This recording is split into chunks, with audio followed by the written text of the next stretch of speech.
Good afternoon. Today, my topic is about sustaining an interactive virtual moderatorship. Before we start with the talk about the moderatorship, let's have a simple game. We called it Four Truths and a Lie. That means you're going to find the four truths about characteristics of moderator, and one of them is a lie. Okay, these are the choices. The first one is proactiveness. Second, keen. Third, genius. Fourth, reactiveness. Five, enthusiastic. Which among them do you think is a lie? You can use the chat box to answer the question. Just type the number of your answer. Wow, great. Okay. So now, the correct answer is genius. I will be explaining all of these things with you in my talk about virtual moderatorship. Let me begin with what is a moderator? A moderator, it means to preside over a meeting or discussion by in the electronic world. It means more than that. So that means moderator is the life of the webinar. Why do I say it's a life of a webinar?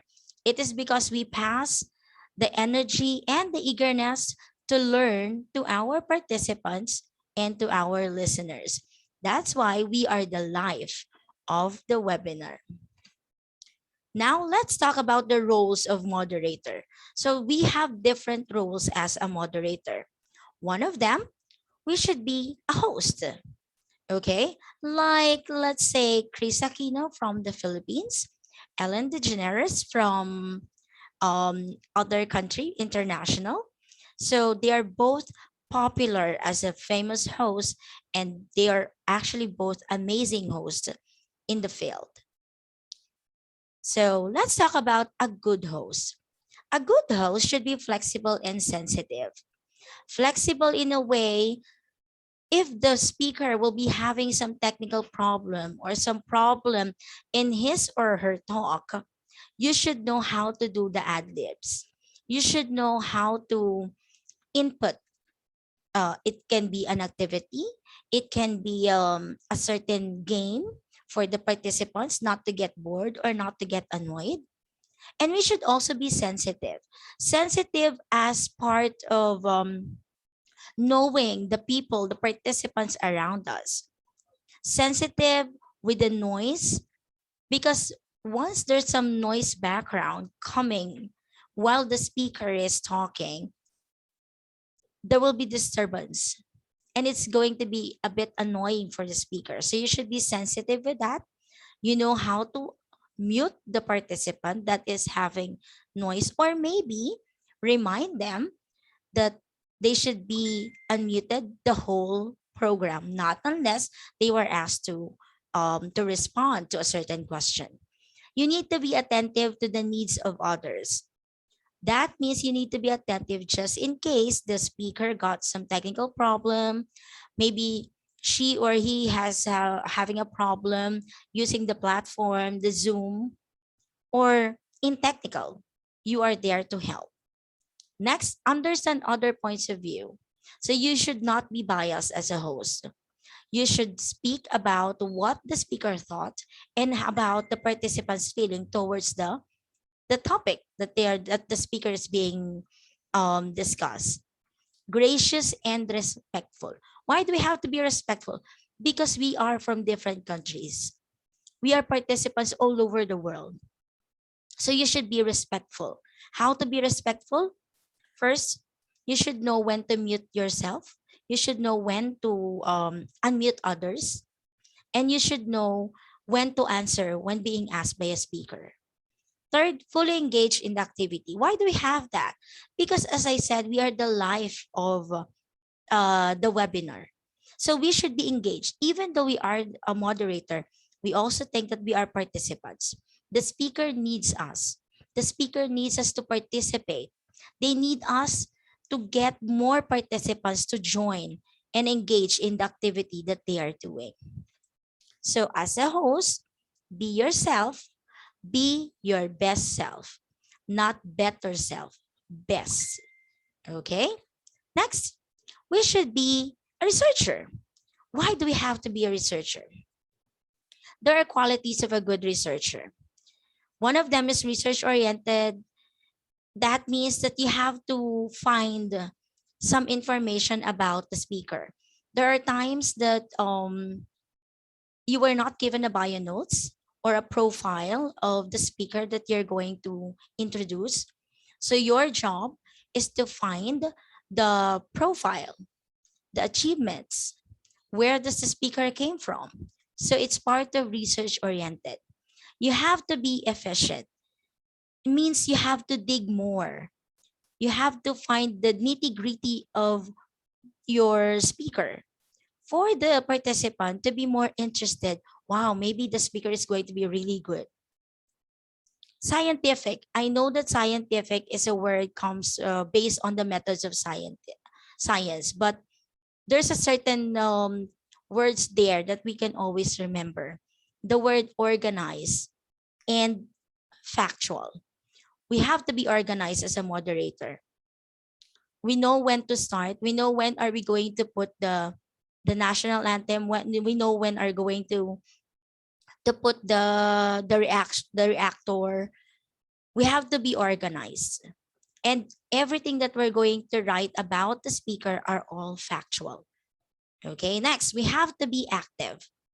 So if in any case, since we already know the bio notes of the speaker, we will have actually a certain ideas. Maybe he might do like this one. Maybe he might ask me like this. So you're there to be active, to participate. Resourceful. Everything nowadays is just one click away. So if you need the information about the speakers, well, they're just one click away. They have their Facebook, social media accounts. You can actually try to check them through those social media accounts so you can get the information that you need. You need to be creative. If you find that the social media um, accounts are not really not enough for your bio notes, you can ask the speaker itself some questions that you might include in your bio notes. You should be honest. Don't add any more details or any other information that was not about the speaker. Economical, because you don't have to travel. You don't have to go to different places to interview the speaker to find something about that person. All you have to do is just use your computer, Google, and then you can find all the things that you need. And of course, you need to be ready. So those are the qualities of a good researcher. So remember, a good researcher are not those who are working as a scientist. A good researcher are those who are observing and analyzing the things happening in their life. So you need to include that one in the bio notes of the speaker. Okay? Next one. We are the interviewer. Why do we say we are the interviewer? We know how to do, we're able to think open-ended questions. We should be good observant. We should be flexible. Why do we have to do that? Because it shows respect to our speaker. If at least you can ask one question, if there's no one in the participant will be asking question, it's a show of respect and it shows that you are listening to the speaker. So you can ask one good question. So you should be observant while the speaker is talking. So you can ask a question about his or her topic. You should be flexible. If there's no one is asking question, you have to have this guts to ask or take the risk to ask the question. Remember, this is an example of a question given by an interviewer. So Frank, you have long hair. Does that make you a woman? You have a wooden leg. Does that make you a table? So a stupid question or a very shallow question that will be given to the speaker, you might get also a shallow answer. So think wisely.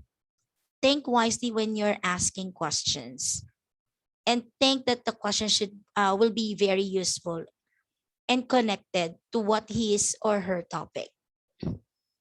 Next, we should be a presentation designer. Why do we say we have to be a presentation designer? Of course, You are the life of the webinar. You don't want other people to just listen to what you're saying without showing them something. In this in this time, presentation is one of the most important part of the webinar. It makes it actually attracts the participants to join. They might look that, wow, maybe it's going to be an interesting webinar, a very informative and knowledgeable in webinar, because from the presentation itself that they can see from their screen, it will attract them to listen. Why PowerPoint presentation is important? First, it gives light and shine during the program. It makes easier for the listener to understand what's happening during the program, and it shows your creativity as a moderator. These are the tools in making PowerPoint presentations. We have the Canva, Google Slides, Microsoft PowerPoint, and Prezi. All of them are actually very useful for you.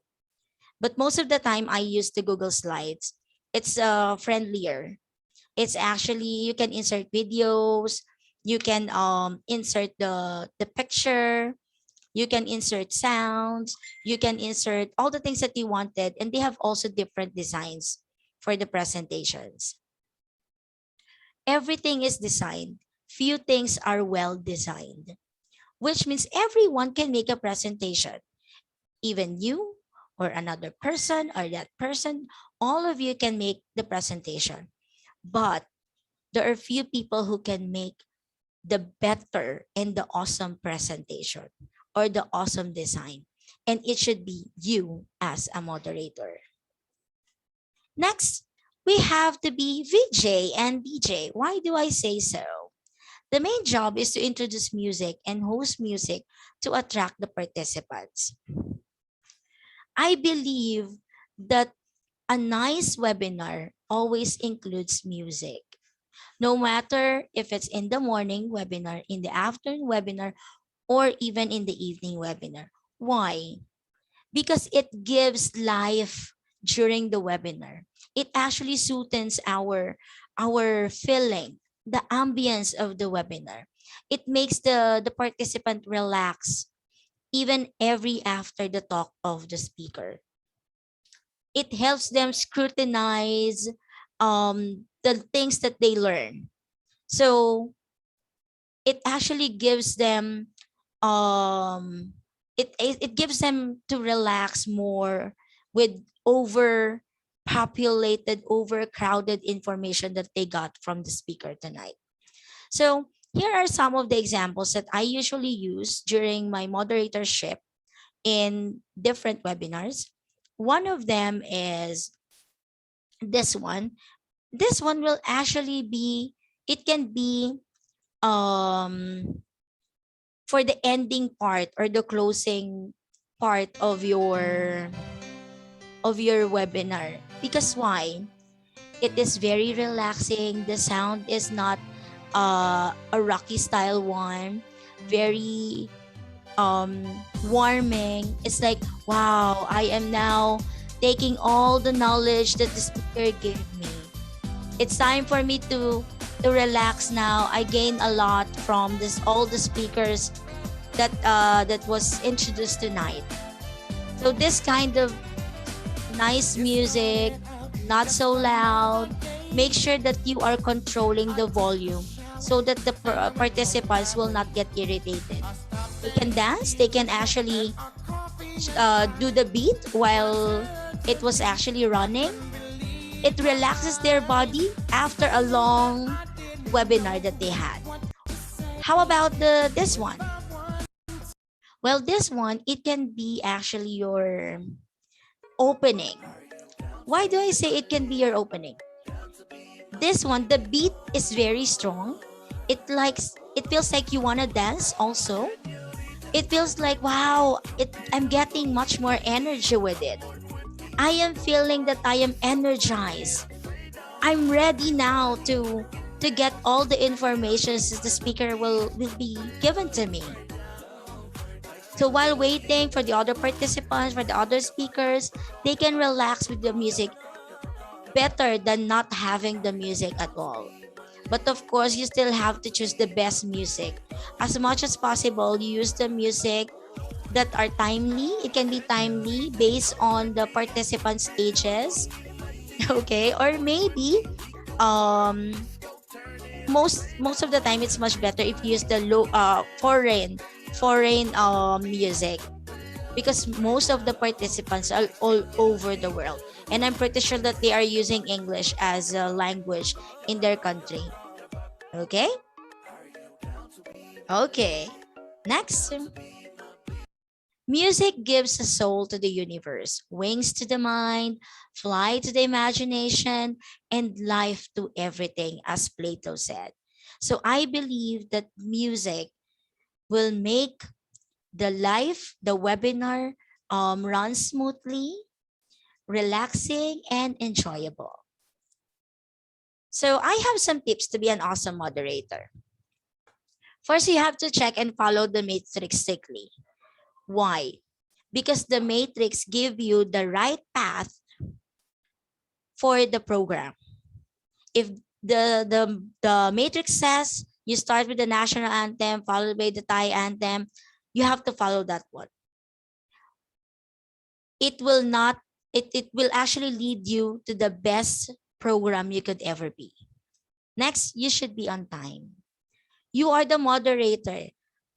At least 30 minutes before the time before the webinar starts, you're there to greet your participants all over the world, welcome them, some announcements, maybe dance with them while waiting, reading some greetings from all over the world.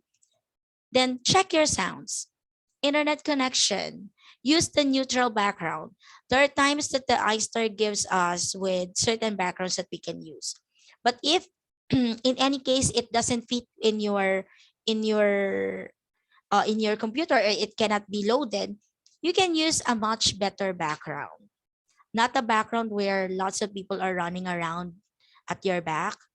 Then create a good lightning like this one. You should not be in dark side, because you are one of those beautiful faces that they can ever see during the whole webinar. So you should look good. You should have the good lighting.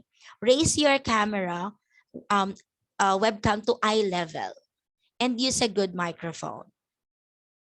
Next, you have to explore the platform. Explore the Zoom so you know how to navigate it.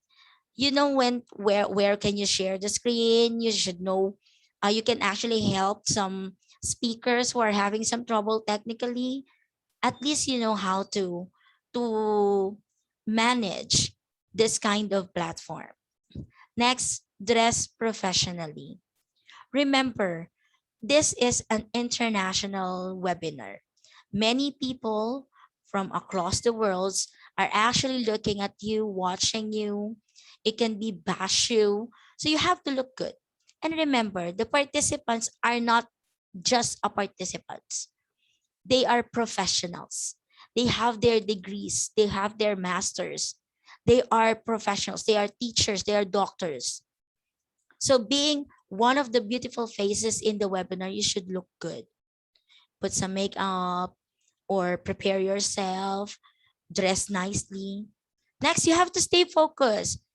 I know that you are not being seen during the talk of the speaker, but you should stay focused just in case the speaker will be asking you questions. Next, etiquette. Show respect in certain misbehavior that you might encounter during the program, especially with those participants who are forgetting to mute themselves during the webinar. So you should actually do it in a nice way. Like participants, we are reminding you to please mute yourself during the talk of the speaker. If you have some questions, you can use the chat box. Then engage your participants. Ask questions. Ask the participants. Let them answer.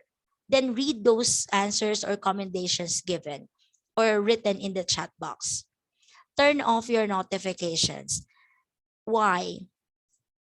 because it actually disturbing and annoying if you are presenting, or the speaker is presenting, and then your phone is keep on ringing and keep on giving you more notifications. it it will actually let the speaker out of focus. So turn off your notifications, because sometimes you're also sharing the screen.